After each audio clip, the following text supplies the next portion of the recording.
ಬೇಕಾದ ಇಂಗ್ರೀಡಿಯೆಂಟ್ಸ್ಗಳು 1 kg chicken, 4 ದೊಡ್ಡ size tomato. ಈ ರೆಸಿಪಿಗೆ ನಾವು ಟೊಮ್ಯಾಟೊ ಮತ್ತು ಈರುಳ್ಳಿ ಜಾಸ್ತಿ ಯೂಸ್ ಮಾಡೋದು. ಆನಂತರ 4 ಮೀಡಿಯಮ್ ಸೈಜ್ ಈರುಳ್ಳಿ, 4 ಹಸಿಮೆಣಸು ಗ್ರೀನ್ ಚಿಲ್ಲಿ, 10 ಎಸಳು ಬೆಳ್ಳುಳ್ಳಿ ಗಾರ್ಲಿಕ್ ಅದನ್ನು ಕ್ರಷ್ ಮಾಡಿ ಗುದ್ದಿ ಇಟ್ಕೊಂಡಿದ್ದೇನೆ. 2 ಇಂಚಿನಷ್ಟು ಶುಂಠಿ ಈ ರೀತಿ ಉದ್ದಕ್ಕೆ ಕಟ್ ಮಾಡಿ ಇಟ್ಕೊಂಡಿದ್ದೇನೆ. 1.5 ಟೇಬಲ್ ಸ್ಪೂನ್ ಅಷ್ಟು ಮೆಣಸಿನ ಪುಡಿ ಚಿಲ್ಲಿ ಪೌಡರ್, 2 ಟೇಬಲ್ ಸ್ಪೂನ್ ಕೊತ್ತಂಬರಿ ಪುಡಿ coriander powder, 1 table spoon garam masala ಪುಡಿ, 1/2 ಟೀ ಸ್ಪೂನ್ ಟರ್ಮರಿಕ್ ಅರಸಿನ.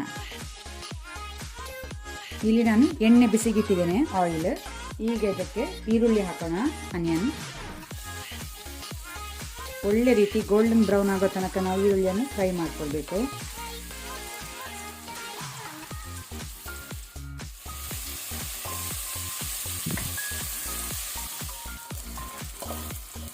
ಈರುಳ್ಳಿ ಒಳ್ಳೆ ರೀತಿ ಗೋಲ್ಡನ್ ಬ್ರೌನ್ ಕಲರ್ ಬಂದಿದೆ, ಸಾಕು. ಇದನ್ನು ನಾವೀಗ ಬೇರೆ ಪ್ಲೇಟಿಗೆ ತೆಗೆದಿಟ್ಕೊಳ್ಳುವ.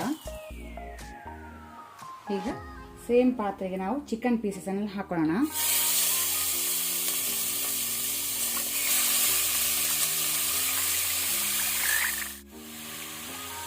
ಇದನ್ನೀಗ ಸ್ವಲ್ಪ ಫ್ರೈ ಮಾಡ್ಕೊಳ್ಳೋಣ ನಾವು, ಕಲರ್ ಚೇಂಜ್ ಆಗೋ ತನಕ. ಈಗ ನಾನು ಬೆಳ್ಳುಳ್ಳಿ ಹಾಕ್ಕೊಳ್ತೇನೆ. ಫ್ಲೇಮನ್ನು ಮೀಡಿಯಮ್ ಟು ಹೈಯಲ್ಲಿ ಇಟ್ಕೊಂಡಿದ್ದೇನೆ, ಗುದ್ದಿಟ್ಟ ಬೆಳ್ಳುಳ್ಳಿ. ಆನಂತರ ಚಿಲ್ಲಿ ಪೌಡರ್ ಮತ್ತು ಕೊರಿಯಾಂಡರ್ ಪೌಡರ್ ಹಾಕೋಣ, ಕೊತ್ತಂಬರಿ ಪುಡಿ ಮತ್ತು ಮೆಣಸಿನ ಪುಡಿ. ಆನಂತರ ಅರಸಿನ ಟರ್ಮರಿಕ್, ಆನಂತರ ಸಾಲ್ಟ್ ಉಪ್ಪು ರುಚಿಗೆ ತಕ್ಕಷ್ಟು. ಇದನ್ನೀಗ ಸ್ವಲ್ಪ ಫ್ರೈ ಮಾಡ್ಕೊಳ್ಳೋಣ ನಾವು, ಕಂಟಿನ್ಯೂಸ್ ಸ್ಟರ್ ಮಾಡ್ತಾ ಮಿಕ್ಸ್ ಮಾಡ್ತಾ.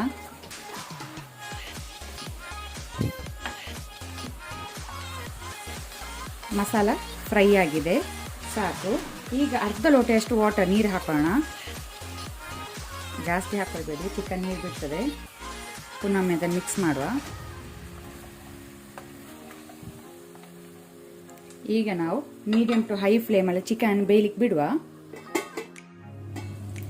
ಚಿಕನ್ ಇಲ್ಲಿ ಸಾಫ್ಟಾಗಿ ಬೆಂದಿದೆ, ಸಾಕು. ಈಗ ನಾವು ಫ್ರೈ ಮಾಡಿಟ್ಟಂತಹ ಆನಿಯನ್ ಈರುಳ್ಳಿಯನ್ನು ಹಾಕೋಣ. ಆನಂತರ ಟೊಮ್ಯಾಟೊ, ಅದನ್ನೀಗ ಒಳ್ಳೆ ರೀತಿ ನಾವು ಮಿಕ್ಸ್ ಮಾಡಬೇಕು, ಫ್ರೈ ಮಾಡಬೇಕು ಮೀಡಿಯಮ್ ಟು ಹೈ ಫ್ಲೇಮಲ್ಲಿ, ಟೊಮ್ಯಾಟೊ ಮ್ಯಾಶ್ ಆಗೋ ತನಕ. ಅದರೊಟ್ಟಿಗೆ ಶುಂಠಿ ಜಿಂಜರ್ ಜೂಲಿಯನ್ನು ಹಾಕೋಣ. ಇಲ್ಲಿ ನೀವು ನೋಡ್ಬೋದು ಟೊಮ್ಯಾಟೊ ಸಾಫ್ಟ್ ಆಗಿದೆ. ಈ ರೀತಿ ಟೊಮೆಟೊ ಸಾಫ್ಟ್ ಆಗಬೇಕು. ಈಗ ಸ್ವಲ್ಪ ನೀರುಂಟಿದೆ, ನೀರು ಸಹ ಸ್ವಲ್ಪ ಡ್ರೈ ಆಗಲಿ. ಈಗ ನಾವು ಹಸಿಮೆಣಸು ಗ್ರೀನ್ ಚಿಲ್ಲಿ ಹಾಕೋಣ. ಆನಂತರ ಗರಂ ಮಸಾಲ ಪುಡಿ. ಪುನಃ ಇದನ್ನು ಸ್ವಲ್ಪ ಫ್ರೈ ಮಾಡ್ಕೊಳ್ಳ, ನೀರು ಸ್ವಲ್ಪ ಡ್ರೈ ಆಗೋ ತನಕ.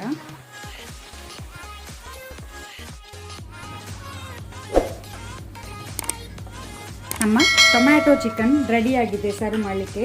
ಫ್ಲೇಮ್ ಆಫ್ ಮಾಡಿಕೊಂಡು ಕೊತ್ತಂಬರಿ ಸೊಪ್ಪು ಕೊರಿಯಾಂಡರ್ ಲೀವ್ಸ್ ಹಾಕ್ಕೊಳ್ಳಿ. ಇದನ್ನು ನೀವು ಚಪಾತಿ, ಅಕ್ಕಿ ರೊಟ್ಟಿ, ಈವನ್ ನೀವು ರೈಸ್ ಜೊತೆ ಸರ್ವ್ ಮಾಡ್ಬೋದು.